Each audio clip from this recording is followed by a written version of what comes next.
नमस्कार दोस्तों, कैसे हैं आप सभी। एक बार फिर से मैं आपका अपने प्लेटफॉर्म कॉम्पिटिटिव हिंदी क्लासेज में बहुत बहुत स्वागत करती हूं। आज जो हमारा पेपर होगा वो 2021 का होगा। 2021 आज से हमारी जो सीरीज है वो 2021 के पेपर को लेकर स्टार्टिंग होगी और इसमें हम आज पीजीटी के पेपर करेंगे। पीजीटी के ही सबसे पहले सारे सेट करेंगे, 5 सेट होंगे आपके। ये पेपर 3 जुलाई का है 2021 का, फीमेल का पेपर है, पीजीटी हिंदी फीमेल का। ये शिफ्ट 1 में हुआ था। और एक इन्फॉर्मेशन मैं आपको दे दूं कि 18 के हम सारे ही पेपर कंप्लीट कर चुके हैं 2018 के। यहाँ हमने टीजीटी के 6 सेट किए हैं और पीजीटी के 5 सेट किए हैं, तो कुल मिलाकर एक 14 का भी कर चुके हैं हम पेपर। तो अभी तक हमारे जो कंप्लीट हो चुके हैं वो 1700 क्वेश्चंस यहाँ कंप्लीट हो चुके हैं। और आगे देखते हैं पीजीटी के आपके ये सारे सेट करेंगे हम पहले 2021 के, फिर करेंगे हम टीजीटी वाले। तो चलिए क्लास को आज की शुरू करते हैं। काफ़ी लंबा क्लास हो जाता है। जिन स्टूडेंट ने हमारी क्लासेस नहीं ली है वो चैनल पर जाइए, डीएसएसबी टीजीटी पीजीटी के नाम से प्रीवियस ईयर क्वेश्चंस की प्लेलिस्ट बनी हुई है। वहाँ आपको वे सारे क्वेश्चंस, वे सारी क्लासेस अवेलेबल हो जाएंगी। चैनल पर अगर आप नए हैं तो चैनल को सब्सक्राइब कर लीजिए ताकि ऐसी अच्छी बेहतरीन क्लास आपके लिए हम लेकर आएँ और आपको वो समय पर उपलब्ध होती रहें। चलिएगा शुरू करते हैं क्लास को। क्लास हमारी क्वेश्चन नंबर 101 से स्टार्ट होगी। यहाँ से देखिएगा, आपका पहला क्वेश्चन ये रहा। अपभ्रंश को अब कोई पुरानी हिंदी नहीं कहता। ये एक वाक्य किसका है? ये हजारी प्रसाद द्विवेदी जी का है। नेक्स्ट क्वेश्चन, एक ग्रंथ के रूप में, ध्यान दीजिएगा, एक ग्रंथ के रूप में डॉक्टर नगेंद्र ने हिंदी साहित्य की प्रथम रचना कौन सी मानी जाती है? डॉक्टर नगेंद्र ने किसको माना है? तो ये है श्रावकाचार। किसकी रचना है ये? देवसेन की। नेक्स्ट क्वेश्चन 103, पृथ्वीराज रासो की रचयिता का नाम बताना है। चंद्रबरदाई। रिपीटेड क्वेश्चन है, 5 से 6 सेट में रिपीट हो चुका है 18 में। नेक्स्ट क्वेश्चन, क्वेश्चन नंबर 104, पुरुष कहानी हो कहो जसु पत्था वही पुत्रु किस कवि की पंक्तियां हैं? ये जो पंक्तियां हैं ये विद्यापति जी की हैं। नेक्स्ट क्वेश्चन, भक्तिकालीन हिंदी काव्य की सर्वाधिक प्रमुख भाषा कौन सी है? भक्ति काल में हिंदी काव्य की जो भाषा थी वो ब्रज भाषा थी। नेक्स्ट, अमीर खुसरो के गुरु का क्या नाम है? अमीर खुसरो के गुरु का नाम बताना है, तो ख्वाजा मोइनुद्दीन औलिया हमारा राइट आंसर होगा। और अमीर खुसरो से हर एक सेट में, हर एक क्वेश्चन पेपर में क्वेश्चन रिपीट होता है। 18 में 5 से 6 बार ये रिपीट हुआ है। अमीर खुसरो, कभी आपसे रचनाएं पूछ लेंगे, कभी इनका वास्तविक नाम पूछ लेंगे, तो इस तरीके से ये चला हुआ है। चलिएगा आगे देखते हैं क्वेश्चन, आधुनिक युग के प्रवर्तक और पथ प्रदर्शक किसे माना जाता है? भारतेंदु जी यहाँ पर सही आंसर होगा। नेक्स्ट क्वेश्चन, आधुनिक काल का समय कब से कब तक माना जाता है? आधुनिक काल के समय की बात करते हैं तो 1900 से लेकर अब तक माना जाता है। नेक्स्ट क्वेश्चन, ओरछा नरेश इंद्रजीत सिंह के दरबारी कवि कौन थे? ओरछा नरेश इंद्रजीत सिंह के जो दरबारी कवि थे वे थे केशवदास। राइट आंसर जो होगा केशवदास। नेक्स्ट क्वेश्चन, आचार्य महावीर प्रसाद द्विवेदी सरस्वती पत्रिका के संपादक कब बने? ये बने थे 1903 में। सही आंसर होगा 1903। नेक्स्ट, बौद्ध धर्म साहित्य किस भाषा में बहुलता से मिलता है? बौद्ध धर्म साहित्य जो है वो पाली भाषा में बहुलता से मिलता है। नेक्स्ट, आदिकाल वीरगाथा काल का समय क्या था? आदिकाल और वीरगाथा काल का समय बताना है, तो यहाँ पर ईस्वी में दिया गया, शताब्दी में है ये, तो 10वीं शताब्दी से लेकर आप 14वीं शताब्दी तक राइट होगा आंसर। नेक्स्ट, सूरदास ने भ्रमर गीत में किसका वर्णन किया है? निर्गुण ब्रह्मा का उपहास इसमें वर्णन किया गया है, निर्गुण ब्रह्मा के उपहास का। और यहाँ से, यानी कि सूरदास जी के गीत से सूर सागर से, भ्रमर गीत से, यहाँ से क्वेश्चन बनता ही बनता है। ये इंपॉर्टेंट है काफ़ी, इसको देखते हुए चलेंगे, ठीक है। नेक्स्ट क्वेश्चन, रीतिकालीन कविता का आरंभ केशवदास की किस रचना में माना जाता है? रीतिकालीन जो कविता है इसका आरंभ माना जाता है रसिक प्रिया।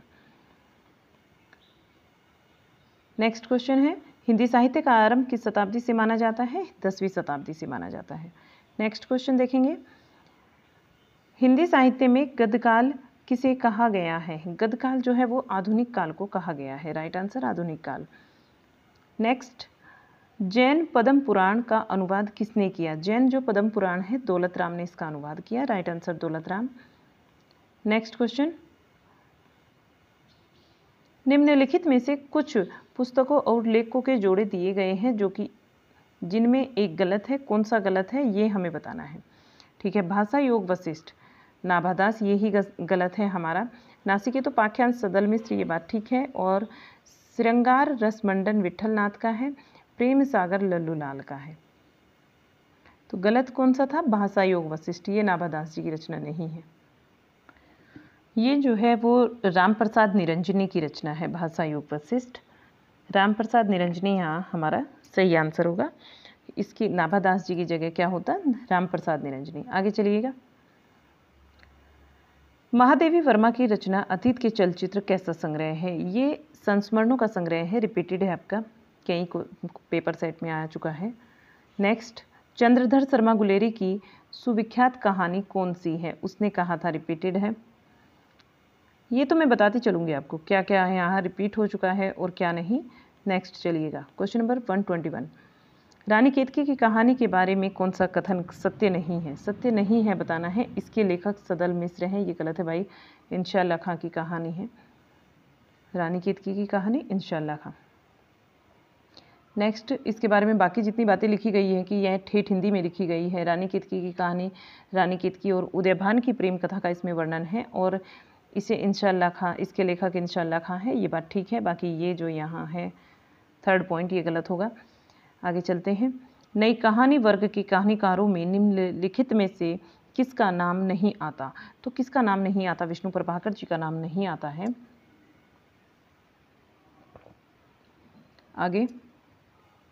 आगे चलते हैं, कालिदास के शकुंतला नाटक का हिंदी अनुवाद किसने किया था? कालिदास के शकुंतला नाटक का हिंदी अनुवाद जो है राजा लक्ष्मण सिंह ने किया था। नेक्स्ट क्वेश्चन, साहित्यिक विधा के रूप में जीवनी लेखन का प्रारंभ कब हुआ? साहित्यिक विधा के रूप में जीवनी लेखन की बात करते हैं तो भारतेंदु युग में इसकी स्टार्टिंग हो जाती है। नेक्स्ट क्वेश्चन 125, कुछ पत्रिकाओं और संपादक और उनके संपादक साहित्यकारों के जोड़े दिए गए हैं। कुछ पत्रिकाओं के और उनके संपादक तथा साहित्यकारों के जोड़े दिए गए, जो गलत है आपको उनमें से वो बताना है। सरस्वती महावीर प्रसाद द्विवेदी, ये ठीक है। हंस के प्रेमचंद है, माधुरी रूप नारायण पांडे की है, लेकिन सुधा सुमित्रा नंदन पंत की नहीं है। यहाँ सुधा सुमित्रा नंदन पंत की नहीं होगी, ये आंसर आपका हो जाएगा, ये गलत है। सुधा जो है वो प्रेमचंद की है, प्रेमचंद इसके संपादक थे और लखनऊ से इसका संपादन हुआ था 1921 में। सुधा का किस में हुआ था, किस वर्ष? 1921 में प्रेमचंद ने लखनऊ से किया था। यहाँ सुमित्रा नंदन पंत नहीं होगा। चलिएगा आगे देखते हैं, नागार्जुन ने किस उपन्यास में कृषक जीवन के दुखों का वर्णन किया है? कृषक जीवन के दुखों का वर्णन पूछा जाता है तो ब्लाचनामा राइट आंसर बनेगा। नेक्स्ट क्वेश्चन, तूफानों के बीच रिपोर्टाज रांगे राघव ने किस वर्ष किस विषय वस्तु को चुना? तूफानों के बीच रांगे राघव ने इसमें इसके जो लेखक थे रांगे राघव, उन्होंने पूछा जाता है कि किस विषय वस्तु को इसमें चुना था, तो इसमें बंगाल के अकाल के विषय को रखा गया है। और यहाँ बंगाल के अकाल का विषय जो है आपका ये मैं बता चुकी हूँ आपको। जो मैंने रिपोर्टाज का एक छोटा सा वीडियो है उसमें मैंने आपको काफ़ी सारे रिपोर्टाज कराए हैं और वे ही रिपोर्टाज घूम फिर के आप नोटिस भी कर रहे होंगे जिन बच्चों ने रिपोर्टाज वाली क्लास को लिया है कि वहीं से आपका ये क्वेश्चन बन जाता है हर बार। जितने भी पेपर सेट में अभी तक रिपीटेड हुए हैं कोई क्वेश्चन ऐसा नहीं है जो उसमें नहीं हो, तो उसको आपको देखना ज़रूर है। जाइए चैनल पर, मुश्किल से आपकी 5 से 6 मिनट लगेंगी, 7 लग सकती हैं, ठीक है, लेकिन आपका एक टॉपिक क्लियर हो जाएगा। ठीक है, लघु विधा में करा चुकी हूँ ये रिपोर्टाज आपको। चलिएगा आगे चलते हैं, अगले क्वेश्चन पर आते हैं। हिंदी का पहला दैनिक समाचार पत्र किस नाम से प्रकाशित हुआ था? समाचार सुधा वर्षन के नाम से हुआ था। ठीक है, आगे चलते हैं। नेक्स्ट क्वेश्चन, वीर रस प्रधान रचनाओं में कौन सा गुण प्रमुख होता है? वीर रस प्रधान जो रचनाएं होती हैं उनमें ओज गुण प्रमुख होता है। नेक्स्ट क्वेश्चन, नीचे दी गई पंक्तियाँ किसके द्वारा रचित है? पंक्तियाँ बतानी है किसके द्वारा रचित है। देखिएगा, रैन चढ़ी रसूल की सोरंग मोला के हाथ, सोरंग मोला के हाथ, जिसके ऊपर रंग दिए, जिसके कपड़े रंग दिए, सो धन धन वाके भाग, सो धन धन वाके भाग। तो ये जो पंक्तियाँ कही हैं ये कही हैं अमीर खुसरो जी ने। राइट आंसर हमारा अमीर खुसरो होगा। काफ़ी अच्छी पंक्तियाँ हैं इनकी। रैन चढ़ी रसूल की सो रंग मोला के हाथ, जिसके कपड़े रंग दिए, सो धन धन वाके भाग। ठीक है, ये जो है अमीर खुसरो ने पंक्तियाँ कही हैं। नेक्स्ट आता है क्वेश्चन, जायसी के काव्य का मुख्य विषय क्या था? जायसी के काव्य का मुख्य विषय बताना है तो भारतीय प्रेमाख्यान इनके काव्य का मुख्य विषय था। नेक्स्ट क्वेश्चन, कबीर के काव्य संकलन कबीर ग्रंथावली के रचनाकार कौन है? श्याम सुंदर दास जी हैं कबीर ग्रंथावली के रचनाकार। नेक्स्ट बनता है क्वेश्चन, सतसई किसकी रचना है? बिहारी जी की रचना है सतसई। नेक्स्ट, द्विवेदी युग को जागरण काल नाम से किस विद्वान ने दिया है? द्विवेदी युग को जो जागरण काल नाम है ये किस विद्वान ने दिया है? डॉक्टर नगेंद्र ने द्विवेदी युग को जागरण काल कहा है। द्विवेदी युग को जागरण काल नाम किसने दिया? डॉक्टर नगेंद्र ने, याद रखेंगे इसको।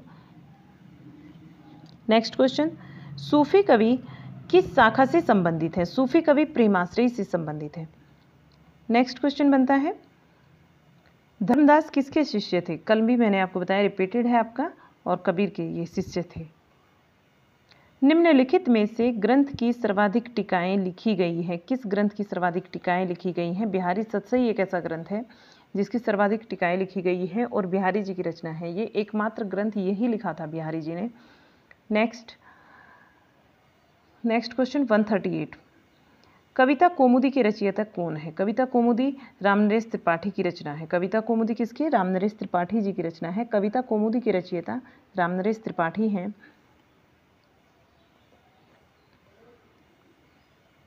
नेक्स्ट देखिएगा, महादेवी वर्मा की निम्नलिखित रचनाओं का सही कालक्रम निर्धारित कीजिए। महादेवी वर्मा की हमें सही रचनाएं बतानी है, कालक्रम के अनुसार कौन सी है? तो सबसे पहले रश्मि, फिर संध्या गीत आपका दीपशिखा और सप्तपर्णा। रश्मि, संध्या गीत, दीपशिखा, सप्तपर्णा, ये हमारा सही ऑप्शन होगा, आपका सही आंसर है। नेक्स्ट क्वेश्चन आता है हमारा 140, इसमें से कौन सी रचना नागार्जुन की नहीं है? नागार्जुन की जो रचना नहीं है बुनी हुई रस्सी हमारा सही आंसर होगा यहाँ पर। ये बुनी हुई रस्सी नागार्जुन की नहीं है। डिसिप्लिन हमारा यहाँ चेंज हो जाता है और क्वेश्चन नंबर हमारा 141 आता। आप चाहें तो बता सकते हैं मुझे कि बुनी हुई रस्सी जो है वो किसकी है, ठीक है, या फिर आप नोट कर लीजिए। ये जो रचना है ये भवानी प्रसाद मिश्र जी की रचना है, बुनी हुई रस्सी। और नागार्जुन जो है हमारे यात्री के नाम से कविताएं करते थे। किस नाम से करते थे? यात्री के नाम से करते थे। और इनका जो वास्तविक नाम था वो वैद्यनाथ मिश्र था। इनका जन्म 1911 में हुआ था, ठीक है। और यात्री नाम से ये कविताएं कौन सी भाषा में करते थे? मैथिली में। जब ये मैथिली रचना करते थे, मैथिली भाषा में रचनाएं करते थे तो वहाँ पर ये अपने मैथिली नाम से रचनाएं करते थे, ठीक है, याद रखेंगे इसको। और रामविलास शर्मा जी ने नागार्जुन को क्या कहा है? आधुनिक कबीर की संज्ञा दी है। इसको भी ध्यान रखते हुए चलेंगे। चलिए आगे देखते हैं क्वेश्चन नंबर 141 क्वेश्चन है ये हमारा। निम्नलिखित पंक्तियां किसके द्वारा रचित हैं? पंक्तियां बताना है। और तरनी तनुजा तट तमाल तरुवर बहु छाए, झुके कुल सो जल परसन हित मन हो सुहाए। ये भारतेंदु जी की पंक्तियां हैं और कई बार ये पंक्तियां जो है पूछ ली जाती हैं एग्जाम में। चलिए आगे देखते हैं। रामचंद्र शुक्ल ने आनंद कादम्बिनी के सहायक संपादक का कार्य कब से कब तक किया था? ये किया था 1903 से लेकर 1908 तक। शुक्ल जी ने किया था आनंद कादम्बिनी का। 1903 में ही सरस्वती का पत्रिका का जो संपादन कार्य है ये किसने स्टार्ट किया था? इसको भी बताएंगे आप। अभी मैंने आपको बताया है एक क्वेश्चन में ऊपर। बताइए। महावीर प्रसाद द्विवेदी जी ने किया है 1903 से स्टार्ट सरस्वती पत्रिका का, और आनंद कादम्बिनी का 1903 से ही किया है शुक्ल जी ने। आगे चलते हैं। नेक्स्ट क्वेश्चन, इनमें से कौन सा प्रेमचंद के द्वारा लिखित निबंध नहीं है? प्रेमचंद जी का जो निबंध नहीं है वो चिंतामणि किसका है? रामचंद्र शुक्ल जी का है। कितने भागों में है? 4 भागों में है। पूछा जा चुका है, ये यहाँ ऑप्शन में दे दिया आपको। बाकी जो निबंध है पुराना जमाना या नया जमाना, स्वराज के फायदे और आपके हिंदी उर्दू की एकता, ये किसके हैं? ये आपके प्रेमचंद जी के हैं। चलिए अगला क्वेश्चन देखते हैं। यदि भारत के इतिहास का सही मूल्यांकन करना है तो हमें अपने प्राचीन ग्रंथों का अध्ययन करना होगा। भारत के इतिहास का यदि हमें सही अध्ययन करना है तो प्राचीन ग्रंथों का अपने अध्ययन करना होगा। रामविलास शर्मा ने ये कहा था, इनका कथन है रामविलास शर्मा जी का। नीलू नीलिमा नीलोफर किसके द्वारा लिखित उपन्यास है? ये भीष्म साहनी का उपन्यास है। नीलू नीलिमा नीलोफर भीष्म साहनी। एक साहित्यिक की डायरी के लेखक कौन है? मुक्तिबोध। रिपीटेड है आपका। नेक्स्ट आप नोट कर सकते हैं कि कितने क्वेश्चन आपके रिपीट हुए हैं। 18 में जो रिपीट हुए हैं यहाँ पर आए हैं, और 18 के मतलब जो टीजीटी के एग्ज़ाम थे, टीजीटी वाले पीजीटी में काफ़ी क्वेश्चंस रिपीट हुए हैं। जो बच्चे डेली क्लासेस लेते होंगे उनको समझ आ रहा होगा कि कितने क्वेश्चन हमारे रिपीट बनते हैं, प्रीवियस ईयर क्वेश्चन से बनते हैं या उन्हीं से रिलेटेड टॉपिक से बन जाएंगे। तो वे टॉपिक्स जो हैं हमारे लिए देखना कितना ज़रूरी हो जाता है। यहाँ देखिएगा, हजारी प्रसाद द्विवेदी को साहित्य एवं शिक्षा के क्षेत्र में कब पद्म भूषण पुरस्कार से सम्मानित किया गया? हजारी प्रसाद द्विवेदी को जो पद्म भूषण पुरस्कार दिया गया वो 1957 में दिया गया। Right answer 1957। कोठरी की बात कहानी संग्रह के रचयिता कौन है? अज्ञे हमारा सही आंसर होगा। नेक्स्ट, रजत शिखर और शिल्पी किसके द्वारा लिखित रचनाएं हैं? रजत शिखर और शिल्पी जो है वो पंत जी की है। नेक्स्ट, रजत शिखर शिल्पी पंत हो गया आपका। आगे 150, निम्नलिखित में से कौन सा धर्मवीर भारती के द्वारा रचित सुप्रसिद्ध नाटक है? धर्मवीर भारती का सुप्रसिद्ध नाटक बताना है तो अंधा युग राइट आंसर होगा। नेक्स्ट क्वेश्चन, भारतेंदु के समय राजकाज और संभ्रांत वर्ग की क्या भाषा थी? संभ्रांत वर्ग की भाषा बतानी है तो फारसी राइट आंसर होगा यहाँ पर। नेक्स्ट क्वेश्चन, अनामदास का पोथा किसके द्वारा लिखित उपन्यास है? अनामदास का पोथा हजारी प्रसाद द्विवेदी का लिखित उपन्यास है। हजारी प्रसाद द्विवेदी राइट आंसर होगा। नेक्स्ट क्वेश्चन, निम्नलिखित में से कौन सा ग्रंथ खंड काव्य है? कौन सा ग्रंथ हमारा खंड काव्य है? अभिमन्यु वध, ये क्या है? खंड काव्य है। नेक्स्ट क्वेश्चन, सूरदास की कौन सी रचना उपालंब काव्य का श्रेष्ठ उदाहरण है? उपालंब काव्य का श्रेष्ठ उदाहरण बताना है तो यहाँ भरमर गीत होगा। सूरदास से संबंधित क्वेश्चन बनते हैं भरमर गीत से, सूरसागर से, यहाँ से क्वेश्चन बनते ही हैं। 3 से 4 क्वेश्चन बन जाते हैं। नेक्स्ट क्वेश्चन, रहस्यवाद के संबंध में कौन सा कथन असत्य है? रहस्यवाद की बात करते हैं और असत्य कथन बताना होगा कि कवि रहस्यवादी कवि नहीं है, ये आपका असत्य है। रहस्यवाद का संबंध निर्गुण निराकार रूप में है, और जीवात्मा जब परमात्मा से संबंध जोड़ती है तो भावनात्मक हो जाती है, ये भी बात सही है। साधनात्मक रहस्यवाद में साधक कुंडली जागृत करता है, कुंडलिनी जागृत करता है, ये बात सही है। प्रेमाख्यान काव्य में किस रस की प्रधानता होती है? प्रेमाख्यान काव्य में श्रृंगार रस की। किस रस की प्रधानता होती है? प्रेमाख्यान काव्य में किस रस की होती है प्रधानता? तो वहाँ श्रृंगार रस की होती है। राइट आंसर जो बनेगा यहाँ श्रृंगार रस बनेगा। नेक्स्ट क्वेश्चन, निम्नलिखित में से कौन सा विकल्प गलत है आपको बताना है, और यहाँ जो गलत होगा वो होगा कि पंत ने उर्वशी काव्य की रचना की, ये गलत होगा। बाकी आपका पंत को सुकुमार कवि की कल्पना है, कल्पना के कवि है। पंत सुकुमार कल्पना के कवि है, बिल्कुल सही बात है।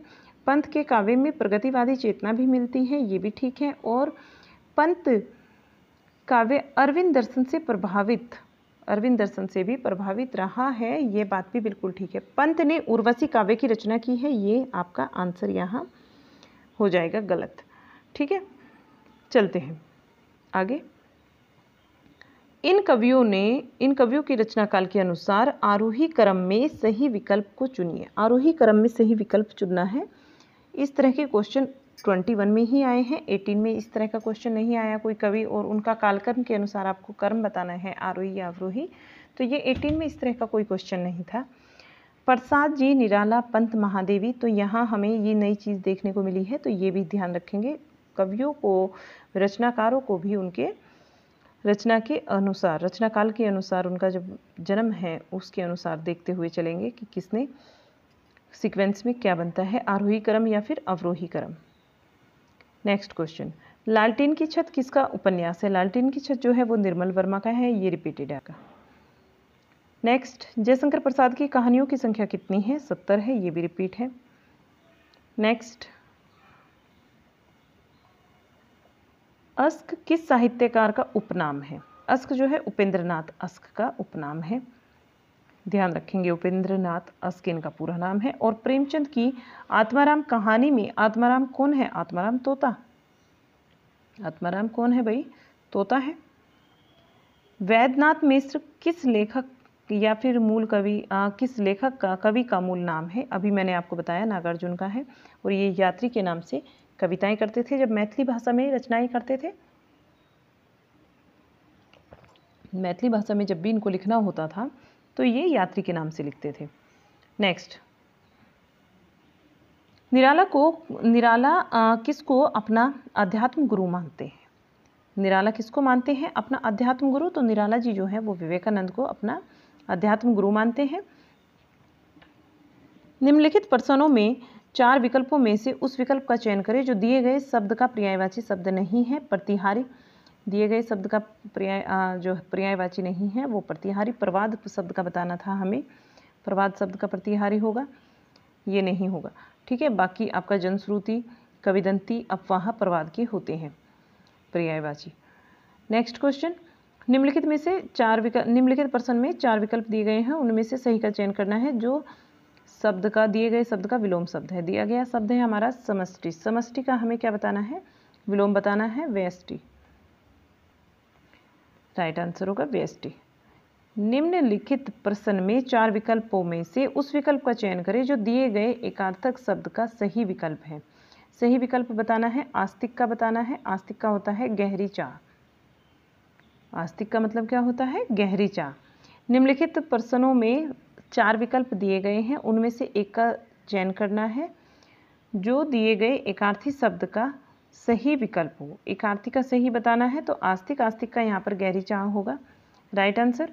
नेक्स्ट क्वेश्चन, निम्नलिखित प्रश्न में 4 विकल्पों में से उस विकल्प का चयन करें जो दिए गए अनेकार्थक शब्द का विकल्प नहीं है। अनेकार्थक में आता है उत्सर्ग, और उत्सर्ग का यहाँ विकल्प नहीं होगा। बाकी त्याग जो है समापति और न्योछावर होता है, लेकिन विकल्प नहीं होता।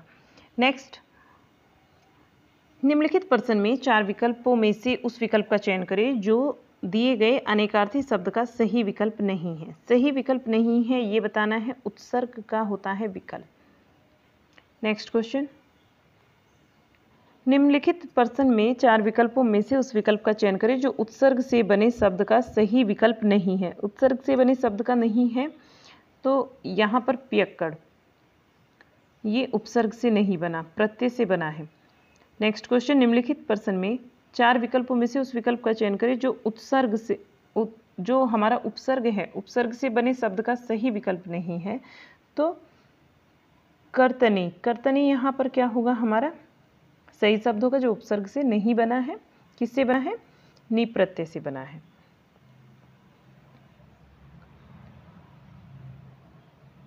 आगे चलते हैं, क्वेश्चन नंबर 171 होगा।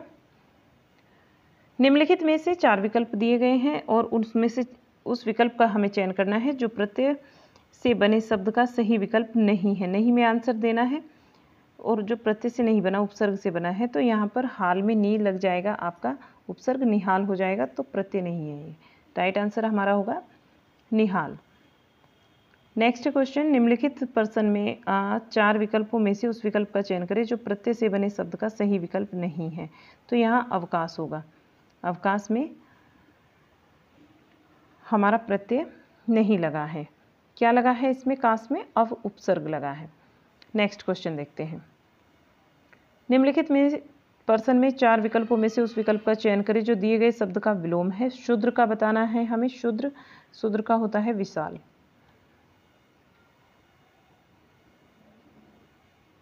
चार विकल्पों में से उस विकल्प का चयन करें जो एकार्थक शब्द का सही विकल्प है। एकार्थी शब्द का यहाँ अनुज दिया है। अनुज का मतलब होता है छोटा भाई। चार विकल्पों में से उस विकल्प का चयन करें जो दिए गए युग्म के सही अर्थ का सही विकल्प है। कृत और कृत, कृत का मतलब होता है किया हुआ और कृत का मतलब होता है खरीदा हुआ। कृत का मतलब क्या होता है? खरीदा हुआ। नेक्स्ट क्वेश्चन, उत्पत्ति की दृष्टि से शब्द के कितने भेद होते हैं? उत्पत्ति की दृष्टि से अगर शब्द की बात करते हैं तो 4 भेद होते हैं। उत्पत्ति की दृष्टि से शब्द के 4 भेद होते हैं। ठीक है, आगे चलते हैं। ये मैं बता चुकी हूँ कौन कौन से हैं, तो मैं बार बार रिपीट नहीं करूँगी उस चीज़ को। निम्नलिखित में पर्सन में 4 विकल्पों में से उस विकल्प का चयन करें जो दिए गए वाक्य के अनुसार सही पदबंध के भेद का विकल्प है। वह बहुत धीरे धीरे चलता है, क्रिया पदबंध, क्रिया विशेषण पदबंध है ये। आगे देखते हैं। निम्नलिखित पर्सन में उस 4 विकल्पों में से उस विकल्प का चयन करें जो दिए गए वाक्य के अनुसार सर्वनाम के भेद का सही विकल्प है। खाने के स्वाद में कुछ कमी है। कुछ कमी है का मतलब अनिश्चित स्वरनामियाँ। हिंदी में पद के कितने भेद या फिर प्रकार होते हैं? हिंदी में 5 होते हैं। पद के 5 भेद या फिर प्रकार होते हैं। यहाँ देखते हैं। 4 विकल्पों में से उस विकल्प का चयन करें जो दिए गए वाक्य के अनुसार क्रिया के भेद का सही विकल्प है। दीपा खाना खाने के बाद टहलती है। दीपा खाना खाने के बाद टहलती है, तो यहाँ पूर्वकालिक क्रिया है। ठीक है, खाना खाने के बाद में टहलती है, तो खाना खाना क्या हुआ हमारा? पूर्वकालिक क्रिया। आगे चलते हैं। क्वेश्चन नंबर 181 होगा। निम्नलिखित पर्सनों में से 4 विकल्पों, जो पर्सन है उनमें 4 विकल्प दिए गए हैं, उस विकल्प का चयन करना है जो दिए गए वाक्य के अनुसार क्रिया विशेषण के भेद का सही विकल्प हो। मुझे आज ही यह कार्य पूर्ण करना है, मुझे आज ये कार्य पूरा करना है, तो क्या होगा यहाँ पर? आज ही करना है, इसका मतलब कालवाचक है ये। निम्नलिखित पर्सनों में से 4 विकल्प हैं और उसमें उस विकल्प का चयन करना है जो भाववाचक संज्ञा के भेद का सही विकल्प नहीं है। भाववाचक संज्ञा के भेद का सही विकल्प नहीं है, तो यहाँ लेख हमारा सही आंसर होगा। लेख नहीं है। आगे देखते हैं।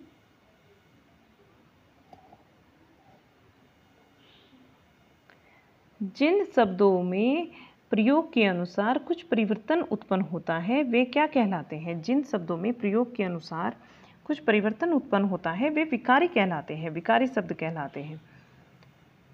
विकारी कौन से शब्द होते हैं ये मैं बताया हुआ है आपको। ठीक है, विकारी और अविकारी दोनों के विषय में ही मैं बता चुकी हूँ आपको, तो इसलिए मैं इसमें ज़्यादा समय नहीं दूंगी। निम्नलिखित पर्सनों में 4 विकल्प हैं और उसमें से चयन करना है। में भाववाचक संज्ञा के भेद का सही विकल्प नहीं है। जीना, यहाँ भाववाचक संज्ञा के भेद का सही विकल्प नहीं है। नेक्स्ट, निम्नलिखित पर्सन में 4 विकल्पों में से उस विकल्प का चयन कीजिए जो दिए गए वाक्य के अनुसार विशेषण के भेद का सही विकल्प है। 1 लीटर दूध मिल जाता तो खीर बन जाती। अगर 1 लीटर दूध मिल जाता तो खीर बन जाती। यहाँ कैसा है? निश्चित परिणामवाचक विशेषण है ये, निश्चित परिणामवाचक विशेषण है। राइट आंसर हमारा निश्चित परिणामवाचक विशेषण। नेक्स्ट देखते हैं क्वेश्चन। जिस संयुक्त क्रिया से मुख्य क्रिया की पूर्णता का बोध होता है उसे क्या कहते हैं? जिस संयुक्त क्रिया से मुख्य क्रिया की पूर्णता का बोध होता है उसे समाप्ति बोधक कहते हैं। उसे क्या बोलते हैं? समाप्ति बोधक बोलते हैं। नेक्स्ट, निम्नलिखित पर्सन में 4 विकल्पों में से उसका चयन करना है जो दिए गए वाक्य के अनुसार सर्वनाम के भेद का सही विकल्प है। यह हमारी जगह है, तो निश्चयवाचक सर्वनाम होगा यहाँ पर, निश्चयवाचक। नेक्स्ट, वाक्य में प्रयुक्त प्रत्येक सार्थक शब्द को क्या कहते हैं? वाक्य में प्रयुक्त प्रत्येक सार्थक शब्द को हम पद कहते हैं, पद। राइट होगा यहाँ पर। उद्देश्य और विधेय के अंग हैं। उद्देश्य और विधेय जो है ये वाक्य के 2 भाग होते हैं, 2 अंग होते हैं वाक्य के। निम्नलिखित विकल्पों में से उस संयुक्त वाक्य की पहचान करनी है। निम्नलिखित विकल्पों में से संयुक्त वाक्य को पहचानिए, तो इसकी तलाशी लो और सामान मिल जाएगा। और सामान क्या होगा? मिल जाएगा। राइट होगा हमारा, इसकी तलाशी लो और सामान मिल जाएगा। और शब्द से ही हम यहाँ पहचान लेंगे कि संयुक्त वाक्य का उदाहरण है। नेक्स्ट, निम्नलिखित वाक्य में उद्देश्य का सही विकल्प चुनिए। निम्नलिखित वाक्य में उद्देश्य का सही विकल्प चुनिए। तो शेर ने भूख से तड़पते हुए हिरन को छोड़ दिया। शेर ने भूख से तड़पते हुए हिरन को छोड़ दिया। छोड़ दिया यहाँ पर क्या होगा? शेर ने। उद्देश्य हमारा होगा शेर ने। कर्ता जो होता है वो हमारा उद्देश्य होता है, और बाकी आपका कर्म और क्रिया क्या होती है? कर्म और क्रिया आपके विधेय के अंतर्गत आती है। निम्नलिखित विकल्पों में से मिश्र वाक्य को पहचानना है। जो ही उसने दवा पी वह सो गया। यहाँ होगा हमारा मिश्र वाक्य। निम्नलिखित विकल्पों में से उस विकल्प का चयन कीजिए जो मिश्र वाक्य का उदाहरण है। तो जो ही उसने दवा पी वह सो गया, राइट होगा हमारा। रचना के आधार पर वाक्य के कितने भेद होते हैं? 3 होते हैं, संयुक्त, सरल और मिश्रित। नेक्स्ट है क्वेश्चन, निम्नलिखित वाक्य में विधेय का सही विकल्प चुनिए। विधेय का सही विकल्प चुनना है। और आसमान में काले बादल छा गए हैं। काले बादल छा गए हैं, ये हमारा विधेय होगा। आसमान क्या होगा यहाँ पर? आसमान होगा उद्देश्य, और काले बादल छा गए हैं ये होगा हमारा विधेय। नेक्स्ट, निम्नलिखित विकल्पों में से संयुक्त वाक्य को पहचानना है। संयुक्त वाक्य तो मैं बता चुकी हूँ आपको क्या होता है, ठीक है? तो आप पहचान लोगे या नहीं? देखो, ये सिंपल वाक्य है, ये मिश्रित वाक्य है, और की आया है तो ये भी मिश्रित वाक्य है। बाकी जो बचता है, जहाज ग्रसित हो गया पर यात्रियों को बचा लिया गया, 2 अलग अलग वाक्य हैं, ये संयुक्त होगा आपका। नेक्स्ट, 1 सेकेंड रुकिएगा। चलिए अब देखिएगा नेक्स्ट क्वेश्चन जो है हमारा, निम्नलिखित विकल्पों में से मिश्र वाक्य को पहचानना है। अभी मिश्र वाक्य को पहचानना है। शादी में जो प्रबंध है वह काफ़ी गलत है। शादी में जो प्रबंध किया गया है वो क्या है? काफ़ी गलत है। तो वह काफ़ी गलत है, ये होगा हमारा मिश्र वाक्य का उदाहरण। ये होगा हमारा संयुक्त वाक्य का उदाहरण। ये भी संयुक्त का ही है और ये भी संयुक्त का है, ठीक है? चलिए आगे देखते हैं। निम्नलिखित विकल्पों में से मिश्र वाक्य को पहचानना है। शादी में जो प्रबंध किया गया वह काफ़ी गलत है, हो चुका है। नेक्स्ट आता है क्वेश्चन, निम्नलिखित वाक्यों में विधेय का सही विकल्प पहचानिए। तो विधेय होगा यहाँ पर हमारे प्रिय नेता। हमारे प्रिय नेता विधेय होगा, और महात्मा गांधी क्या होगा? उद्देश्य होगा। अगर आपने विधेय और उद्देश्य नहीं पढ़े तो उम्मीद करती हूँ मैं अभी क्लियर हो गए होंगे आपके कि कर्ता जो होता है वो उद्देश्य होता है, बाकी आपका विधेय होता है। सेंटेंस में जो भी बचता है, जो कर्म है, क्रिया है, वो क्या होगा? विधेय होगा। तो आपको इस टॉपिक को इससे ज़्यादा मुझे नहीं लगता और जानने की आवश्यकता है। क्वेश्चन यहीं से बन जाता है। नेक्स्ट क्वेश्चन देखते हैं। निम्नलिखित विकल्पों में से मिश्र वाक्य को पहचानना है। जैसे ही पढ़ाई खत्म हुई वैसे ही हम टहलने निकल गए। तो ये मिश्र वाक्य का उदाहरण है। जैसे, वैसे, जब, तब, जहाँ, तहाँ, इस तरह के जो शब्द होते हैं ये मिश्र वाक्य बनाते हैं। नेक्स्ट देखिएगा क्वेश्चन नंबर 199 होगा। सरल वाक्य किसे कहते हैं? सरल वाक्य यहाँ पर जिस वाक्य में एक ही उद्देश्य होता है तथा एक ही विधेय होता है वो सरल वाक्य होता है।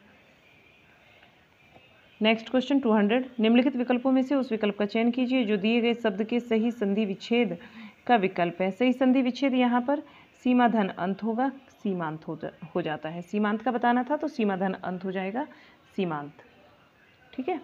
ये देखिएगा। आगे चलते हैं। 201 क्वेश्चन, निम्नलिखित विकल्पों में से उस विकल्प का चयन करें जो दिए गए शब्द के सही संधि विच्छेद का विकल्प है। शरणार्थी का बताना है, शरण धनार्थी होता है, और ये आपका दीर्घ संधि का उदाहरण है। नेक्स्ट क्वेश्चन, निम्नलिखित विकल्पों में से उस विकल्प का चयन करें जो दिए गए सही संधि विच्छेद का विकल्प है। सही संधि विच्छेद का विकल्प क्या होगा? चरणामृत का यहाँ पर चरणधन अमृत होगा। नेक्स्ट क्वेश्चन, नीचे दिए गए शब्द में प्रयुक्त संधि के भेद का सही विकल्प चुनिए। नीचे दिए गए शब्द में प्रयुक्त संधि के भेद का सही विकल्प हमें चुनना है। तो यहाँ पर अयादि संधि होगा। अयादि संधि हमारा राइट आंसर होगा। नाविक में होती है अयादि संधि। देखिए ये नाविक है यहाँ, इसमें हमें संधि बतानी थी। नावधन एक हो जाता है जब हम ऐसे लिखते हैं नाव धन। संधि असल में मैं पढ़ा चुकी हूँ, आपको छोटे वीडियो में भी ट्रिक वाइज भी पढ़ा चुकी हूँ। अगर कोई देखना चाहता है तो आप चैनल पर जाकर देख सकते हैं। संधि के नाम से क्लासेज होगी वहाँ पर, तो आपको मिल जाएंगी और समझ आ जाएंगी और आप एकदम पहचान लेंगे। उसमें बता भी देंगे कि भाई ये रीजन है हमारी इस वाली संधि होने का, रीजन के साथ बताइए, ठीक है? नावधन इक यानी कि अ और ई मिलकर क्या बनाते हैं? जब अ मिलता है और ई अ के साथ कोई भी असमान वर्ण मिलता है तो वहाँ क्या होगा? वहाँ क्या हो जाएगा आपका? व बन जाता है। ठीक है, चलिएगा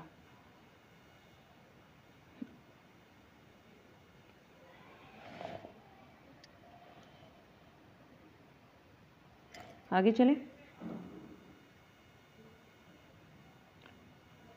आगे हमें बताना है, संधि विच्छेद दिया गया है आपको और सही विकल्प को चुनना है। संधि विच्छेद है पितृधन इच्छा, पितृइच्छा यहाँ पर हमारा सही आंसर हो जाएगा। आगे चलते हैं।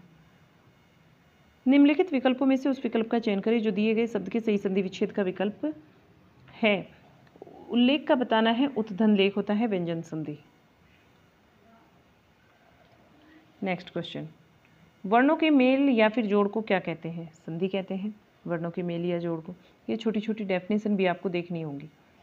ठीक है, निम्नलिखित विकल्पों में से उस विकल्प का चयन करें जो संधि शब्द के संधि विच्छेद शब्द के सही संधि का विकल्प है। तो यहाँ पर सतमित्र का बताना है, हमें सन्मित्र हो जाता है। त जो है अपने ही वर्ग के पंचमाक्षर ना में बदल जाता है अगर कोई भी पंचमाक्षर बाद में आता है। नेक्स्ट क्वेश्चन, निम्नलिखित विकल्पों में से उस विकल्प का चयन कीजिए जो दिए गए संधि विच्छेद के सही विकल्प का सही संधि का विकल्प है। तो निधन ठुर होता है निष्ठुर, इसको भी याद रखेंगे, निष्ठुर को। निम्नलिखित विकल्पों में से कौन सा गुण संधि का सही विकल्प है? गुण संधि का सही विकल्प बताना है, तो यहाँ पुरुषोत्तम हमारा राइट आंसर होगा। नेक्स्ट क्वेश्चन, निम्नलिखित विकल्प में से कौन सा गुण संधि का सही विकल्प है? गुण संधि का पुरुषोत्तम हमारा सही आंसर, पुरुष धन उत्तम। ठीक है, पुरुषोत्तम बनता है। यहाँ देखिएगा, संधि विच्छेद के सही संधि का विकल्प चुनना है। राज ऋषि का क्या होगा? राज ऋषि होगा सही। यहाँ आपको संधि विच्छेद के सही संधि का विकल्प चुनना है। राज ऋषि का तो राज ऋषि हो जाएगा।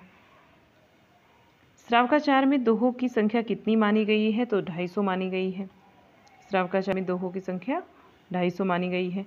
अकबर के बारे में जानकारी देने वाली कौन सी एक ऐतिहासिक रचना है? अकबर के बारे में जिससे जानकारी मिलती है, आईने अकबरी, राइट आंसर। निम्नलिखित में से कौन सी रचना केशव की नहीं है? केशव की जो रचना नहीं है वो सुकनावली है। ये केशव की रचना नहीं है, सुकनावली। हिंदी साहित्य का इतिहास किस विद्वान की अमर कीर्ति है? किस विद्वान की अमर कीर्ति है हिंदी साहित्य का इतिहास? रामचंद्र शुक्ल जी की, राइट आंसर होगा रामचंद्र शुक्ल जी। नेक्स्ट क्वेश्चन, निम्नलिखित में से कौन सा संस्मरण महादेवी वर्मा के द्वारा लिखित नहीं है? वे जीते कैसे हैं, ये महादेवी वर्मा का नहीं है। वे जीते कैसे हैं, बाकी पथ के साथी और आपका समारिका तथा मेरा परिवार, ये महादेवी वर्मा के हैं, लेकिन वे जीते कैसे हैं इनका नहीं है। आगे देखिए, प्रसाद युग के पूर्व मैथिली शरण गुप्त का कौन सा नाटक आया था? प्रसाद युग के पूर्व की बात हो रही है और इससे पूर्व मैथिली शरण गुप्त का कौन सा नाटक आया था पूछा जाता है, तो चंद्रहास, राइट आंसर होगा यहाँ। नेक्स्ट, एक बूंद सहसा उछली किसका विख्यात यात्रा संस्मरण है? अज्ञे जी का यात्रा संस्मरण है एक बूंद सहसा उछली। मृगनयनी किसका उपन्यास है? मृगनयनी किसका है? वृंदावन लाल वर्मा का। मृगनयनी किसका है भाई? वृंदावन लाल वर्मा का है। नेक्स्ट, किस कवि की दानशीलता की तुलना कर्ण की दानशीलता के साथ की जाती है? कौन सा कवि है? रहीमदास जी। इनकी तुलना कर्ण की दान की तुलना के समान की जाती है। नेक्स्ट, पृथ्वीराज रासों में वीर रस के साथ कौन सा रस शामिल है? श्रृंगार रस। वीर के साथ में पृथ्वीराज रासों में श्रृंगार रस भी है। नेक्स्ट क्वेश्चन, और डिसिप्लिन चेंज हो जाता है आपका। 221 क्वेश्चन होगा। सीता वनवास से संबंधित काव्य रचना कौन सी है? सीता वनवास से संबंधित जो काव्य रचना है प्रवाद पर्व है, वो सही आंसर प्रवाद पर्व। कौन सा एक कविता संग्रह सर्वेश्वर दयाल सक्सेना के द्वारा रचित नहीं है? आप अपने सामने, ये सर्वेश्वर दयाल सक्सेना के द्वारा रचित नहीं है। बाकी काठ की घंटियाँ, कुआनो नदी और खुंटियों पर टंगे लोग सर्वेश्वर दयाल सक्सेना के हैं, लेकिन आप अपने सामने इनका नहीं है। वैसे अपने सामने जो है ये कुंवर नारायण का है। नेक्स्ट देख लेते हैं।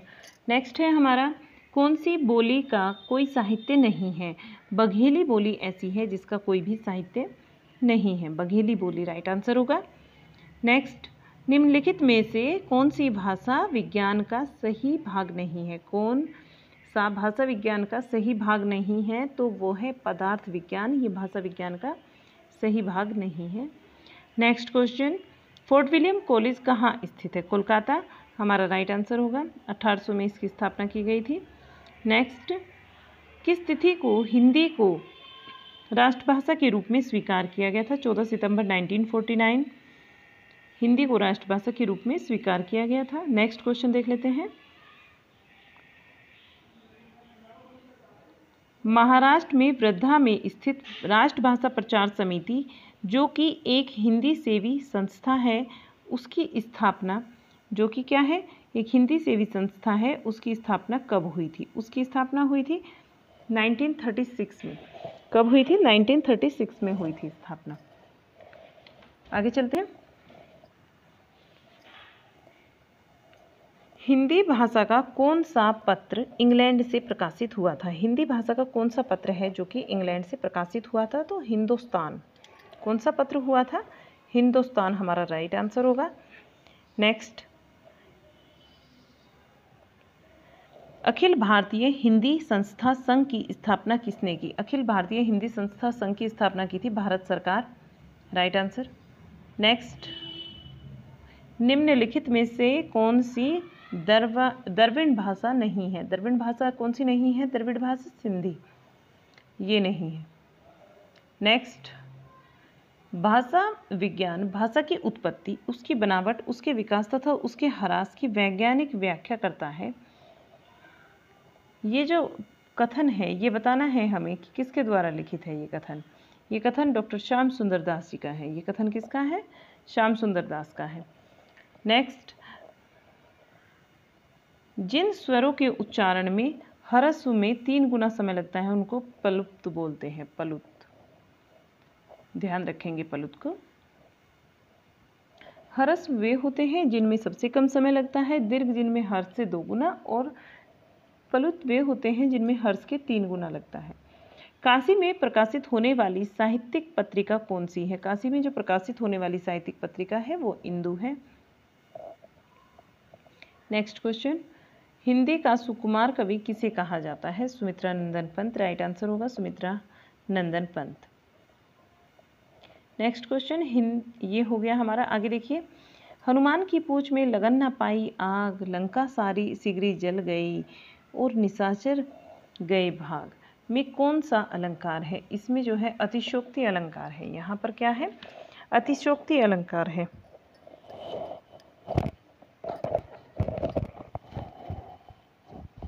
आगे चलते हैं।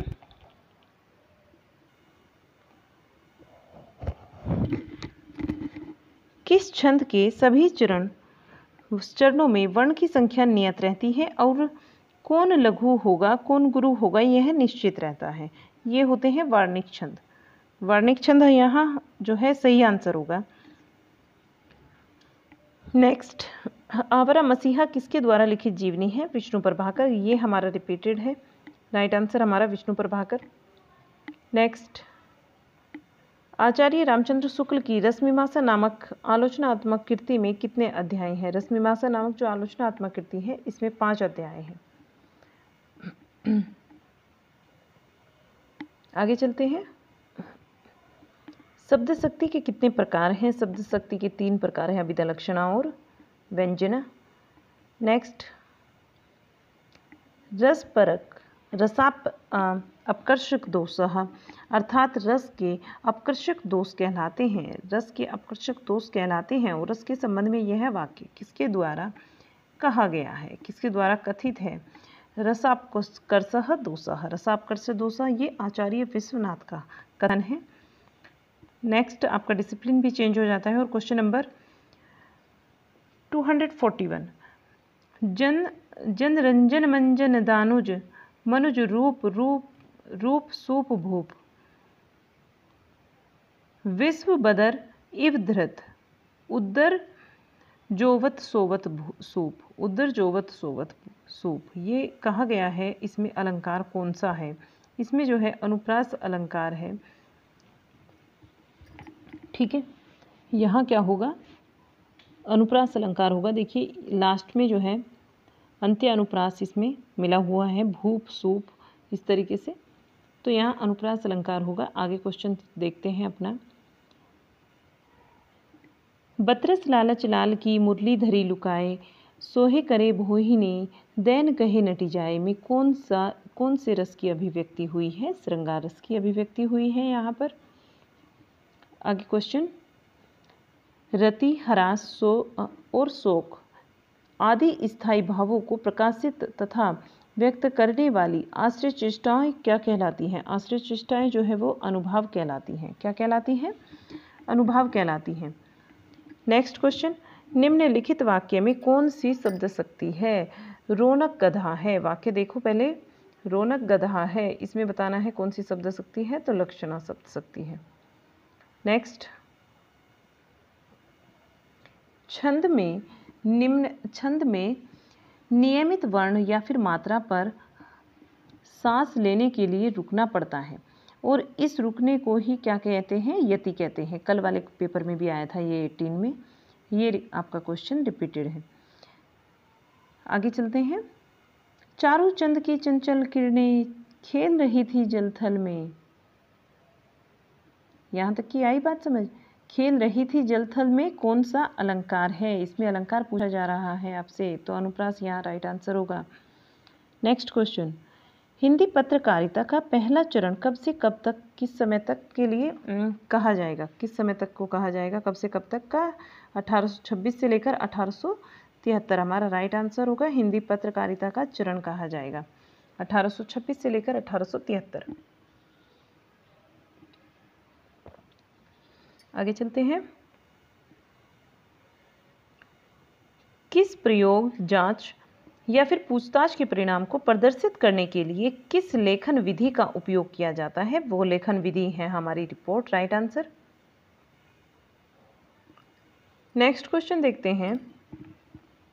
निम्नलिखित में से श्रव्य और दृश्य माध्यम कौन सा होगा? दृश्य श्रव्य माध्यम बताना है। दूरदर्शन हमारा ये राइट आंसर होगा दृश्य श्रव्य माध्यम के लिए।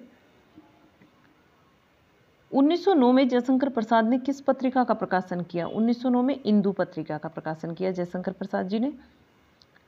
साक्षात्कार के सामान्य नियमों के अनुसार दिए गए विकल्पों में से कौन सा विकल्प गलत है? आपको बताना है गलत विकल्प। तो देखिएगा इसको, अब आपको पूरा दिखाई देगा। साक्षात्कार के दौरान साक्षात्कार देने वाले व्यक्ति की जाति, धर्म, व्यक्तिगत अथवा व्यक्तिगत रुचियों के संबंध में प्रश्न पूछे जा सकते हैं। प्रस्तुत साक्षात्कार के संबंध में भेंट नायक को अपना उद्देश्य स्पष्ट करना चाहिए और जिसका साक्षात्कार लेना हो उससे मिलकर अथवा दूरभाष से संपर्क स्थापित कर यहाँ पर हमें तिथि, समय और स्थान निश्चित कर लेना चाहिए। ये आपकी दोनों चीज़ें सही हैं। साक्षात्कार के समय दोनों का प्रश्नोचित व सहज होना आवश्यक है, ये बात भी सही है, लेकिन उससे उसकी जाति, अगर धर्म और आपकी व्यक्तिगत रुचियों के बारे में हम जानते हैं तो ये साक्षात्कार के दौरान क्या होगा? गलत होगा। इससे संबंधित प्रश्न पूछे जा सकते हैं, यहाँ हमारा ये गलत हो जाएगा। ठीक है, और गलत ही हमें बताना था। हमें क्या बताना था? गलत ही बताना था। तो चलिएगा आगे चलते हैं। साक्षात्कार के नियम, सामान्य नियम के अनुसार दिए गए विकल्पों में से कौन सा विकल्प गलत है? गलत विकल्प को हमें चुनना है और यहाँ हमारा हो गया राइट आंसर 1। हिंदी के अनेक तेजस्वी पत्र जैसे कि आपका भारत मित्र हुआ, सार सुधा निधि हुआ है या फिर उचित वक्ता आदि भारत में कहाँ से प्रकाशित हुए हैं? ये कलकत्ता से प्रकाशित हुए हैं। राइट आंसर यहाँ कलकत्ता होगा। आगे देखिएगा।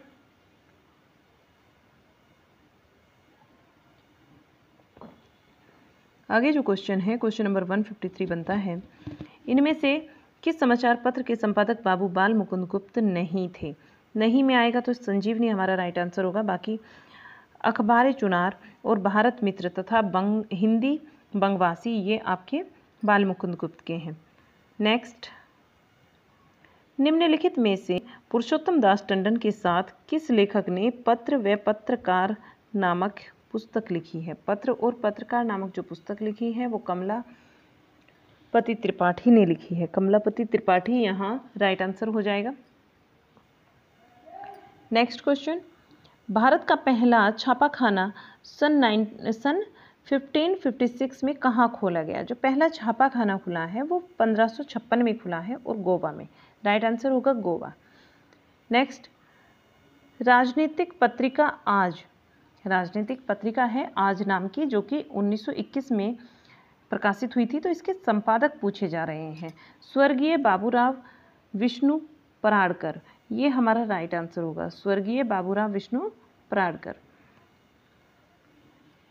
नेक्स्ट क्वेश्चन, निबंध लेखक अपने मन की प्रवृत्ति के अनुसार स्वच्छंद गति से इधर उधर फूटी हुई सूत्र रेखाओं पर विचार चलाता है। तो ये कथन पूछा जाता है किसका है? आचार्य रामचंद्र शुक्ल का यहाँ पर सही आंसर होगा, आचार्य रामचंद्र शुक्ल। नेक्स्ट, पहले स्त्री मासिक पत्र का क्या नाम है? पहला एक स्त्री इनके नाम से मासिक पत्र निकलता था, उसका नाम पूछा जा रहा है, कौन सा है? तो बाला बोधिनी। राइट आंसर होगा बाला बोधिनी। किस शब्द शक्ति की प्रतीति सबसे पहले हुआ करती थी? कौन सी शब्द शक्ति है जिसकी प्रतीति जो है वो सबसे पहले हुआ करती थी? अभिधा। राइट आंसर होगा अभिधा। नेक्स्ट क्वेश्चन, संचारी भावों की संख्या कितनी मानी जाती है? रिपीटेड है आपका, 33 मानी जाती है संचारी भावों की संख्या। नेक्स्ट क्वेश्चन, आपका डिसिप्लिन चेंज हो जाता है। क्वेश्चन नंबर 161 होगा 261। यहाँ पर देखिएगा, काव्य में अनावश्यक शब्दों का प्रयोग होने पर कौन सा शब्द होता है? कौन सा दोष होता है काव्य में? अगर अनावश्यक शब्द आ जाते हैं तो दोष पूछा जाता है, उसमें कौन सा दोष हो जाता है? अधिक पदत्व का दोष हो जाता है। अधिक शब्दों के जुड़ने से काव्य में अधिक पदत्व दोष होता है। दिए गए विकल्पों में से सही कालक्रम का चुनाव करना है। सही कालक्रम का चुनाव करेंगे तो यहाँ सुकरात, प्लेटो, अरस्तु और होरस राइट आंसर होगा। दिए गए विकल्पों में से सही कालक्रम का चुनाव करना है। अरस्तु, प्लेटो और आपका होरस सही आंसर होगा। क्वेश्चन है नेक्स्ट, करुण रस का स्थायी भाव। देखिए मैं कल भी बताया था आपको 18 वाले लास्ट एग्जाम में कि हमारा रस के स्थायी भाव से संबंधित क्वेश्चन बनते हैं और 2 भी बन जाते हैं, 2 क्वेश्चन आराम से आ जाते हैं यहाँ से। करुण रस का स्थायी भाव क्या है? शोक हमारा यहाँ सही आंसर होगा, इस वाले पेपर में भी आया है। आगे चलते हैं, रीति को काव्य की आत्मा मानने वाले आचार्य कौन थे? रीति को जिन्होंने काव्य की आत्मा माना है तो वे थे वामन। राइट आंसर होगा यहाँ वामन। नेक्स्ट क्वेश्चन, निम्नलिखित में से कौन सा विद्वान सौंदर्य को बाहर की वस्तु न मानकर मन के भीतर की वस्तु मानता है? कौन सा ऐसा विद्वान है जो कि सौंदर्य को बाहर की वस्तु न मानकर मन के भीतर की वस्तु मानता है? आचार्य रामचंद्र शुक्ल यहाँ राइट आंसर।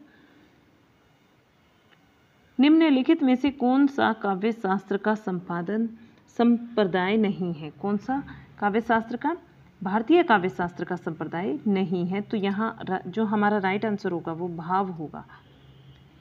आगे चलते हैं, क्रोचे के व्यंजना सिद्धांत को किसके भारतीय काव्यशास्त्र सिद्धांत से जोड़ा जाता रहा? तो ये कुंतक का है। राइट आंसर यहाँ जो होगा हमारा कुंतक होगा। कुंतक हमारा राइट आंसर है, जिससे अभिव्यंजना सिद्धांत को भारतीय काव्यशास्त्रीय सिद्धांत से जोड़ा जाता रहा है और ये अभिव्यंजना का सिद्धांत क्रोचे वाले सिद्धांत से।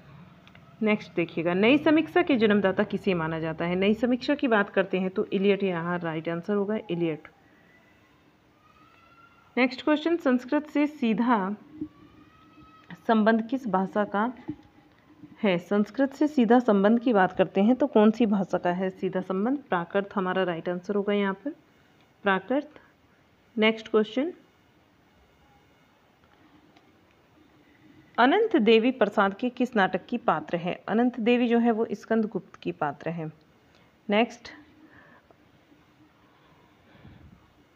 निम्नलिखित अवतरण को ध्यानपूर्वक पढ़िए और उससे संबंधित बहुविकल्पीय प्रश्नों में से सही विकल्प का चयन कीजिए। तो यहाँ हमें एक पैराग्राफ मिला है, इसको हमें ध्यान से पढ़ना है। तो चलिए पढ़ते हैं पैराग्राफ को।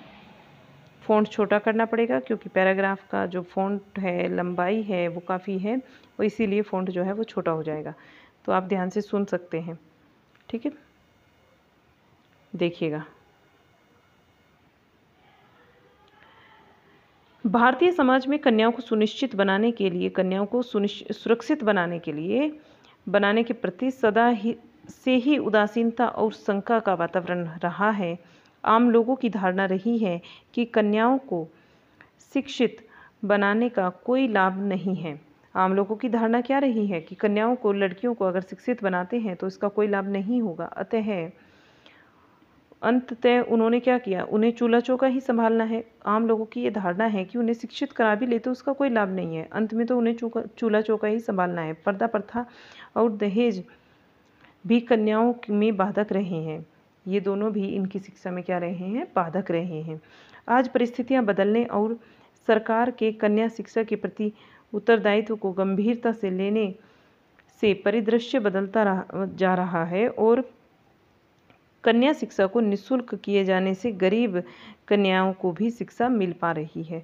कन्याओं को शिक्षा दिलाने के लिए प्रोत्साहित किया है, फिर भी कुल मिलाकर परिणाम उत्साहजनक नहीं है। जितने होने चाहिए उसके मुताबिक कोई परिणाम अभी नहीं है। पड़ोसी राज्य उत्तर प्रदेश में कन्या शिक्षा में अनेक प्रोत्साहनदायक कदम उठाए गए और छात्रों को निःशुल्क साइकिल दिया जाने लगा। उच्च शिक्षा को भी निःशुल्क बनाना आदि ही ऐसी ही योजनाएं हैं। ये जो है हमारे यहाँ पर योजनाएं चली हुई हैं सिर्फ इसलिए कि लड़कियां पढ़े लिखे कामयाब हो, ये धारणा ख़त्म हो कि उनका पढ़ना लिखना गलत है, उन्हें चूल्हा चौका ही संभालना है। उन पर तो गर्व किया जाना चाहिए कि उन्हें चूल्हा चौका संभालते संभालते वो अपने घर की, परिवार की पूरी जिम्मेदारी को संभालते हुए भी हर एक काम को करने में समर्थ है। आगे देखिएगा, केवल निःशुल्क शिक्षा ग्रामीण जनता को प्रेरित करने के लिए नहीं, उनकी कन्याओं के प्रति मनोवृत्ति को बदलना होगा और लड़के तथा लड़की के भेदभाव को मिटाया जाए तथा दहेज पर भी कठोर नियंत्रण किया जाए, तभी कन्या निःशुल्क शिक्षा से लाभ ले पाएंगी। तभी क्या होगा, कन्याएं जो हैं, लड़कियां जो हैं वो निःशुल्क शिक्षा से लाभ ले पाएंगी। अनुच्छेद के अनुसार लड़कियों को शिक्षित करना क्यों लाभदायक है, क्यों लाभदायक नहीं है? अनुच्छेद के अनुसार क्यों लाभदायक नहीं है? क्योंकि उन्हें अंत में घर के बाहर तो जाना नहीं है और घर का ही काम करना है, चूल्हा चौका ही संभालना है, घर के अंदर ही रहना है। तो फिर इसलिए अनुच्छेद के अकॉर्डिंग यही एक रीज़न है कि बच्चों की, लड़कियों की जो है एजुकेशन पर ध्यान नहीं दिया जा रहा। राइट आंसर होगा हमारा ये। आगे देखिएगा, ये हमारा राइट आंसर है। किस कारण लोग अपनी बेटियों को शिक्षा दिलाने के लिए तैयार हुए हैं? किस कारण से हुए हैं? अगर निःशुल्क शिक्षा के कारण, जो थोड़ी बहुत प्रगति हुई है इसमें, तो वो निःशुल्क शिक्षा के कारण हुई है। कब लड़कियां निःशुल्क शिक्षा का पूरा लाभ उठा सकती हैं? जब लिंग भेद को ख़त्म कर दिया जाएगा, तब लड़कियां जो हैं अपनी शिक्षा का पूरा लाभ उठा पाएंगी। दिए गए विकल्पों में से कौन सा उदासीन का समानार्थी शब्द नहीं है? उदासीन का हमें समानार्थी शब्द बताना है, जो नहीं है यहाँ पर, नहीं में बताना है। आसक्त उदासीन का समानार्थी नहीं होगा। भ्रांतिचित, विरक्त और वैमनस्यक्त ये होंगे। आगे चलते हैं, नेक्स्ट क्वेश्चन। सटीक शीर्षक बताना है हमें अनुच्छेद का, तो यहाँ निःशुल्क कन्या शिक्षा के परिणाम हमारा राइट आंसर हो जाएगा। ये आपका फिर से एक पैराग्राफ दिया गया है और उससे संबंधित ये क्वेश्चंस हैं। यहाँ देखिएगा, आप ये आया एक और नया पैराग्राफ हमारे पास में, और अब हमें इसको रीड करके इससे संबंधित कुछ क्वेश्चंस होंगे, उनके आंसर देने हैं। निम्नलिखित काव्यांश को ध्यानपूर्वक पढ़िए और उससे संबंधित प्रश्नों के दिए गए विकल्पों में से सही विकल्प को चुनना है। प्रश्नों के जो बहुविकल्प दिए हुए हैं उनमें से सही का आंसर निकालना है। यह जीवन क्या है, निर्झर है मस्ती ही इसका पानी है, मस्ती ही इसका पानी है, सुख दुख के दोनों तीरों से चल रहा मनमानी है, चल रहा मनमानी है। कब फूटा गिरी के अंतर से, किस अंचल से उतरे नीचे, किस घाटी के बह कर आया समतल में अपने को खींचे। निर्झर में गति है, जीवन है आगे, वह आगे बढ़ता जाता है, धुन एक सिर्फ यह चलने की कि अपनी मस्ती में गाता है। बाधा के रोड़ों से लड़ता, वन के पेड़ों से टकराता और चढ़ता, चट्टानों पर चढ़ता, चट्टानों पर बढ़ता, चट्टानों पर चढ़ता, चलता यौवन से मदमाता। लहरें उठती गिरती हैं, नाविक तट पर पछताता है, तब यौवन बढ़ता है आगे और निर्झर बढ़ता ही जाता है, निर्झर बढ़ता ही जाता है। निर्झर कहता है बढ़े चलो, देखो तुम मत पीछे मुड़कर, यौवन कहता है बढ़े चलो, सोचो मत क्या होगा चलकर, सोचो मत क्या होगा चलकर। आगे देखिए, चलना है केवल चलना है, जीवन चलता ही रहता है, चलना है केवल चलना है, जीवन चलता ही रहता है, रुक जाना है मर जाना है, निर्झर यह झर झर झर कर कहता है, निर्झर यह झर कर कहता है। पंक्तियाँ समझ आई आपको? देखिएगा, यहाँ इनसे संबंधित कुछ क्वेश्चंस हैं, इनको भी कर लेते हैं। काव्यांश में निर्झर में व जीवन में क्या समानता बताई गई है? काव्यांश में और निर्झर जीवन में, दोनों में ही, निर्झर में और जीवन में क्या समानता बताई गई है? तो दोनों में ही क्या है? मतवालापन है, दोनों में मतवालापन है। काव्यांश के अनुसार निर्झर हमें क्या संदेश देता है? निर्झर हमें क्या संदेश देता है? सदैव आगे बढ़ने का संदेश देता है, सदैव आगे बढ़ते रहने का संदेश देता है। यौवन कहता है बढ़े चलो, सोचो मत क्या होगा चलकर। पंक्ति का क्या अर्थ है? वर्तमान को देखो। पंक्ति का अर्थ है वर्तमान को देखो, भविष्य की चिंता मत करो, बढ़े चलो, बढ़े चलो। दिए गए वाक्य में कौन सा समतल का विलोम शब्द है? समतल का विलोम बताना है तो ढलाऊ। काव्यांश का उचित शीर्षक क्या होगा? चलते रहना ही जीवन है। राइट आंसर होगा चलते रहना ही जीवन है। ये फिर से वही पैराग्राफ है और इसके कुछ क्वेश्चंस यहाँ से देखिएगा। हमारा नया क्वेश्चन आ जाता है, ये क्वेश्चन नंबर 281। 20 क्वेश्चंस बचे हैं हमारे, इनको कर लेते हैं कंप्लीट। हालांकि 1 आवर आपका हो चुका है कंप्लीट, तो आगे देखते हैं। चलिए, और मुश्किल से 10 मिनट मैक्सिमम। किसने 1954 में शिक्षण मशीन को लोकप्रिय बनाया है? शिक्षण मशीन को जो लोकप्रिय बनाया है, बुरहा फ्रेडरिक स्किनर ने बनाया है। आपको क्लास पसंद आ रहा हो तो लाइक शेयर कर दीजिए, चैनल पर नए हो तो प्लीज़ इसको सब्सक्राइब कर लीजिए, ठीक है, ताकि ये क्लासेज आपको मिलती रहे। नेक्स्ट है क्वेश्चन, कौन सी विधि व्यवहारिकतावाद, जो व्यवहारिकतावाद है हमारा, के दर्शन और कर के सीखने के सिद्धांत पर आधारित है? कौन सी वो विधि है जो कि व्यवहारिकतावाद पर, व्यवहारिकता के दर्शन पर आधारित है और करके सीखने के सिद्धांत पर आधारित है? वो प्रयोजनात्मक विधि आपकी। राइट आंसर होगा प्रयोजनात्मक विधि। किसने पाड़ शब्द गढ़ा है? पाड़ शब्द किसने गढ़ा है? पाड़ जेरोम ब्रूनर ने, जेरोम ब्रूनर जो है, इन्होंने पाड़ शब्द को गढ़ा है। भाषा का कौन सा कार्य दृष्टिकोण और मूल्यों को व्यक्त करता है? भाषा का कार्य मूल्यांकन कार्य, जो कि दृष्टिकोण को तथा मूल्यांकन को व्यक्त करता है। कौन सी भाषा इंस्टिंक्ट लैंग्वेज के नाम से जानी जाती है? कौन सी भाषा है जो कि इंस्टिंक्ट लैंग्वेज के नाम से जानी जाती है? मातृभाषा हमारी। आगे चलते हैं। प्रथम भाषा अधिग्रहण के संदर्भ में 4 कौशल अक्सर डैश, यहाँ एक आपका रिक्त स्थान है, के क्रम में प्राप्त किए जाते हैं। पहले सुनना आएगा, फिर बोलना, पढ़ना और फिर लिखना। तो ये बच्चे के लिए ध्यान में रखिए, बच्चा सबसे पहले चीज़ों को सुनता है, उसके बाद वो बोलना प्रारंभ करता है। जब हम उससे बोलते हैं बोलो मम्मा, बाबा, इस तरीके से, तो बच्चा उसी तरीके से सुनकर बोलना सीखता है। फिर वो अगर स्कूल भेजते हैं तो वो पहले पढ़ना सीखेगा, लिखना वो बाद में सीखता है, ठीक है। नेक्स्ट क्वेश्चन, किस उपागम में सशक्तिकरण या फिर महिलाओं के कृतित्व को बढ़ाने और उन्हें अपने जीवन पर नियंत्रण करने की शक्ति देने पर ध्यान केंद्रित किया है। ध्यान को क्या किया है? केंद्रित किया है। तो राइट आंसर होगा विकासात्मक उपागम में लिंग, GAD, इसको शॉर्ट में GAD भी बोलते हैं। यहाँ देखिएगा रिक्त स्थान दिया है आपको कि आमतौर पर स्त्रीत्व और पुरुषत्व की धारणा पर केंद्रित है, यद्यपि इसके अपवाद और विविधताएं हैं। राइट आंसर क्या होगा? लैंगिक भूमिका। नेक्स्ट क्वेश्चन, किस प्रकार का पोर्टफोलियो प्रकृति में अधिक सारांशित है? किस प्रकार का पोर्टफोलियो है जो कि प्रकृति में अधिक सारांशित है? तो उत्पाद पोर्टफोलियो यहाँ हमारा राइट आंसर हो जाएगा, उत्पाद पोर्टफोलियो। नेक्स्ट क्वेश्चन देखते हैं, किस प्रकार के, ये फिर से बड़ा क्वेश्चन है, देखिएगा, अब देखिए इसको, किस प्रकार के आकलन को अक्सर प्रमाणिक, व्यापक और प्रदर्शन आकलन कहा जाता है और आमतौर पर शिक्षक के द्वारा सामग्री के बारे में समझ को मापने के लिए तैयार किया जाता है? तो राइट आंसर यहाँ होगा हमारा वैकल्पिक आकलन। हमारा राइट आंसर होगा वैकल्पिक आकलन।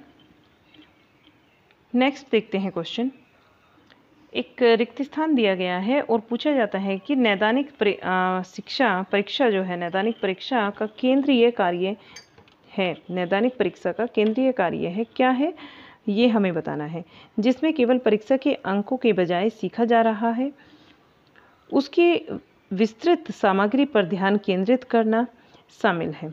तो यहाँ पदभरण जो आपका होता है, पुनः दोबारा से आपका किसी चीज़ का भरण करना, दोबारा से जैसे आप कॉपी चेक करते हो, रीचेक करना, ठीक है, तो पुनर्भरण यहाँ पर आ जाएगा हमारा नैदानिक परीक्षा का केंद्रीय कार्य है। नैदानिक परीक्षा का केंद्रीय कार्य है पुनर्भरण। जो छात्र बोली जाने वाली सांकेतिक भाषा का उपयोग करके संवाद में असमर्थ हैं, उनके पास में एक संवर्धित और वैकल्पिक संचार होता है, जिसको AAC के नाम से भी जाना जाता है। संवर्धित और वैकल्पिक संचार ये होता है और इसी की सहायता से सेवाओं तक पहुंचा है। सेवाओं तक क्या हुआ है? पहुंचा है। वैकल्पिक संवर्धित आपका इसकी सहायता से सेवाओं तक पहुंचा है।